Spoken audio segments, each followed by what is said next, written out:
A liturgia deste terceiro domingo da Páscoa faz coincidir com este relato do Evangelho de São João, que é mesmo a última parte do Evangelho de São João, o último versículo do Evangelho de São João, em que coincide o terceiro domingo da Páscoa com a terceira aparição do Cristo ressuscitado. E, assim como naquela manhã de Páscoa, manhã de Pascal, estava Jesus reunido com os discípulos, também nós estamos aqui reunidos para celebrar a Eucaristia, não com pão e peixe, que são fortes símbolos eucarísticos, são fortes símbolos eucarísticos, o pão e o peixe, não à volta do pão e do peixe, mas do corpo e do sangue de Jesus. Vamos comungar daqui a bocadinho, vamos perceber. E também a palavra de Jesus, que é viva, como agora escutámos no Evangelho. O Evangelho tem duas partes. A primeira parte à volta da pesca milagrosa, e depois há uma parte depois, em que Jesus faz estas três perguntas a Pedro. Para ele, as três perguntas fizeram sentido, se calhar também para nós fazer sentido, se formos à narrativa da paixão e percebemos que Pedro negou Jesus por 3 vezes. Por 3 vezes.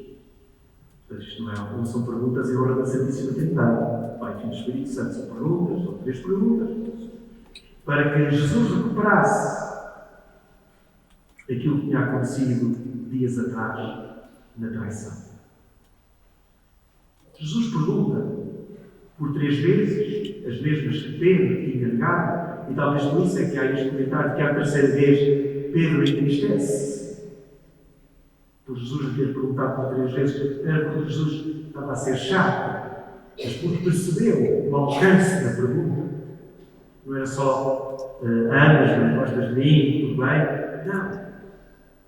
À terceira, Pedro percebeu a profundidade destas perguntas sobre o amor. Jesus não pergunta, gostas de mim? Não é? Ou és meu amigo? A pergunta de Jesus é mesmo esta. Tu amas-me? E a primeira, mais do que este. Não significa que Pedro era mais do que os outros, mas estando à frente, sendo o primeiro do grupo dos 12, Jesus pergunta, tu amas-me? Mais do que estes? Porque, como iremos ver, o amar é mais do que ter amizade. O amar é mais do que ter um afeto de gostar, ou até de estar apaixonado. O amor é uma coisa muito mais profunda. Então o próprio Jesus, no Evangelho, a estas 3 perguntas sobre o amor, dá-nos 3 verbos que são declinação deste amor que Jesus exige. Nós dizemos amor com amor se paga. É isso mesmo. Jesus pergunta como é que o Simão, é cada um de nós hoje, António, Filipe, Noel, Maria, Mariana, for. Tu amas-me. E isso tem que ter uma consequência prática. Não é amar e tratar mal. Não bate bem. O amor expressa-se por palavras, por gestos, por atitudes. Mas o amor é uma prática. Não pode ser só uma construção teórica. Então, uma primeira declinação do verbo amar que encontramos no Evangelho é o que Jesus pede a Pedro. Apascenta as minhas ovelhas. Toma conta. Cuida das minhas ovelhas. E esta é uma missão que todos nós temos. Porque creio que todos nós que aqui estamos, mais ou menos, somos cuidadores de alguém. E quem não é cuidador é cuidar por alguém. Esta é uma missão importante. Cuidarmos uns dos outros. Estamos hoje no Dia da Mãe. Também parece aqui hoje uma estátua. Cuidam de nós. Cuidar de nós. Estão atentos a nós. Apacentam-nos, se quisermos usar o verbo que Jesus usou. E esta é uma declaração forte no verbo amar. Quem ama, cuida. Protege, quer o melhor. E então esta é uma missão de cada um de nós. Nós mostramos o amor a Jesus quando cuidamos bem das pessoas que temos de cuidar, mas também das matérias que nos são cuidadas. Quando nos encarregam uma obra, um ofício, cuidar bem dele, estimar, levar bem até ao fim, é uma forma de amar. O desleixo não é de todo uma forma de amar. O cumprir bem a minha profissão, cumprir bem o ser aluno, é uma declaração do poder amar. Deixar-se educar, os mais novos, deixarem-se educar pelos professores, pelos pais, pelos avós, não andar sempre a dizer aos avós que somos chatinhos. Não. Gostam de nós, cuidam de nós. Não, mas não diz. Diz, mas não diz. Mais faltamos. Portanto, amar significa cuidar. Isto é para cada um de nós. Aprendermos a cuidar. Os filhos, quando os pais começam a ter uma certa idade em que se cumpre o que Jesus disse a São Pedro, quando fores mais velho, vais para onde não queres, vais para onde não queres. Cuidar dos pais quando eles precisam. E às vezes há pena nós ouvirmos, quando visitamos doentes nos hospitais, os seus filhos não visitam. Eles têm a vida deles. Sim, meu Deus. E abdicaram da vida deles para nos criar. Nós não abdicamos da nossa para agora cuidar deles, porque amor com amor se paga. Então, para cada um de nós que aqui está, cuidar. Mas eu estou sozinha no mundo. Cuida de uma obra. Não vivas só para ti. Não vivas para o teu egoísmo, porque o egoísta não sabe amar. Só sabe amar em função dele, não em função dos outros.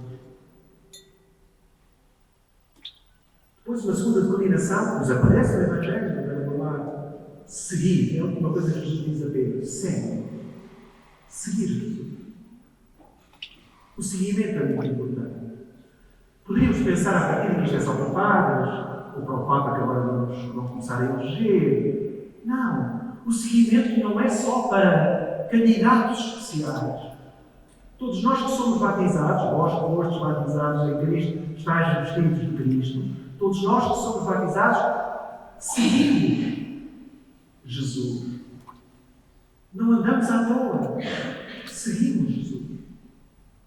Qual é a nossa orientação? Jesus. Qual é a nossa regra de vida? O Evangelho de Jesus. Primeira leitura fala-nos disso.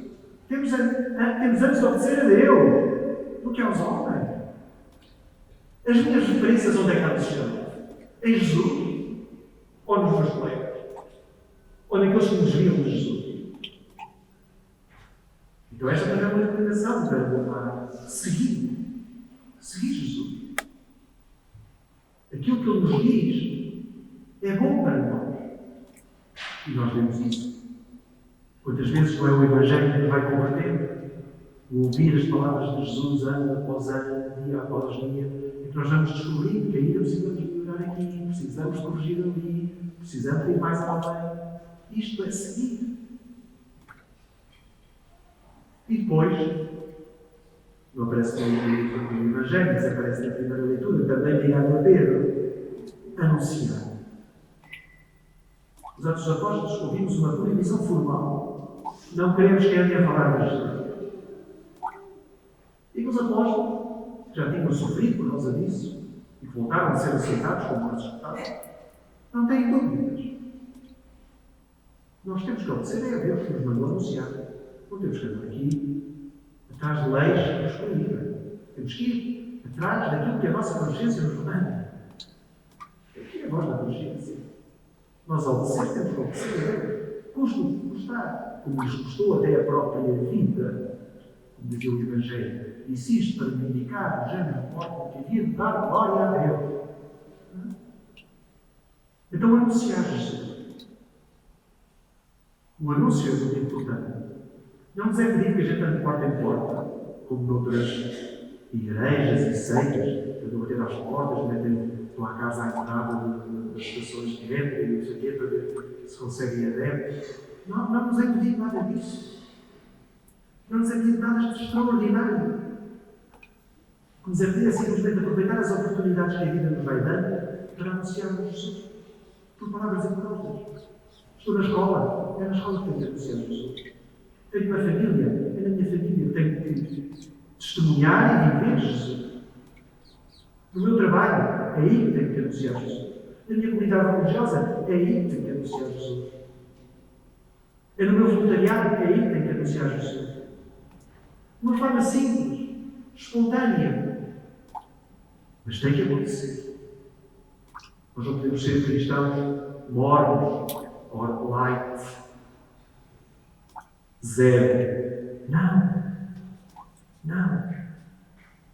O livro do Apocalipse, nesta passagem da outra, diz: critico-te porque não és quente nem frio. Antes fosses quente ou frio. Como és morno, vomito-te da minha boca. A palavra é vomitar mesmo, não é? Se nós somos mornos, somos vomitados por Jesus. Jesus não quer gente morna, gente sonsa. Jesus quer pessoas que deem a vida por Ele. Porque foi isso que Jesus disse também no seu Evangelho. Não há maior prova de amor do que dar a vida por aqueles que se amam. Pergunta à tua mãe se ela não dava a vida por ti. Claro que dava. Podes perguntar mesmo ou não aqui nas casas. Pergunte às vossas mães. Mãe, se eu tivesse muita vida, agora davas a vida por mim? Todas davam. Porque essa é a maior forma de amar. E foi o que Jesus fez por nós. Aquilo que Jesus disse, não há maior prova de amor do que dar a vida por aqueles que se amam, foi o que Jesus fez por nós. Então, anunciar por palavras e por obras, por atitudes, que somos de Jesus. Nós ainda estamos a lamentar a morte do Papa Francisco, a quem estes 3 verbos encaixaram bem. Do apacentar, aquela expressão que ele tantas vezes usou, pastores com cheio de rebanho, em que ele próprio excedeu os limites para estar próximo do povo, dos outros cristãos, em que ele foi seguindo Jesus nas várias etapas da sua vida. Uma entrevista, não faltam entrevistas ao Papa, mas dizer: o senhor alguma vez imaginou ser Papa? Não, eu fui seguindo por aquilo que me iam pedindo, fui seguindo. É isso. É estar disponível. Vamos seguir, vamos avançando. E, obviamente, o anúncio de Jesus. Mas podemos pensar que o Papa Francisco foi só para a Igreja? Não. A primeira leitura falava da importância da consciência. Calou-se, se calhar, a voz mais poderosa em termos de consciência no nosso mundo. Aquele que era verdadeiramente um profeta, que denunciava. Não andava atrás de partidos políticos, de direitas, de esquerdas, ultras ou não ultras, nada disso. Ele era a favor do ser humano, da sua dignidade, do seu valor, do valor da vida humana, e punha sempre o ser humano no centro, sobretudo quem? Os desprotegidos. Para alguns, aqui digo católicos, ainda não acordaram para a vida. Parece que Deus na criação fez seres humanos de primeira e seres humanos de segunda. Como se os que não tenham os papéis em dia não sejam seres humanos como nós. Como aqueles que tiveram que atravessar o oceano no barco não sejam seres humanos como nós. Como aqueles que têm uma cor de pele diferente da nossa ou não falam a nossa língua sejam seres humanos de segunda categoria. Precisamos que este mundo não perca a consciência da verdade, do bem, da justiça. E num mundo em que cada vez é mais difícil viver e encontrar felicidade, precisamos de pessoas, cristãos, que consigam trazer a boa consciência a este mundo. Estamos também na expectativa de um novo Papa. mais do que pedir ao Espírito Santo que indique quem é o Papa. Isso não vai acontecer. Ontem vi uma entrevista ao Cardeal Ratzinger, que depois veio ser o Papa Bento XVI. Uma entrevista que ele deu em que lhe perguntaram direto: o senhor acredita mesmo que o Espírito Santo é que escolhe os Papas? Ele disse: não. O Espírito Santo faz um trabalho muito grande, que é não deixar isto vir tudo abaixo. Porque se fosse o Espírito Santo, disse ele lá, não é texto muito grande, se fosse o Espírito Santo a escolher os Papas, tinha escolhido mal em muitas ocasiões. Ora, o que o Espírito Santo garante é que isto está lá tudo abaixo. E é assim. Com tudo, com médicos, professores, pais, aos bons e os que tentam ser cada vez melhores. É assim. Portanto, nós não podemos pedir ao Espírito Santo que nos indique o Papa. Nós devemos pedir aos eleitores que deixassem para trás as suas ideologias, o candidato que os possa favorecer, dá-me jeito que seja este, se for este eu vou para ali, depois acontece isto, que lhes possa trazer algum benefício. Mas cada um de nós, que somos igreja, também devemos rezar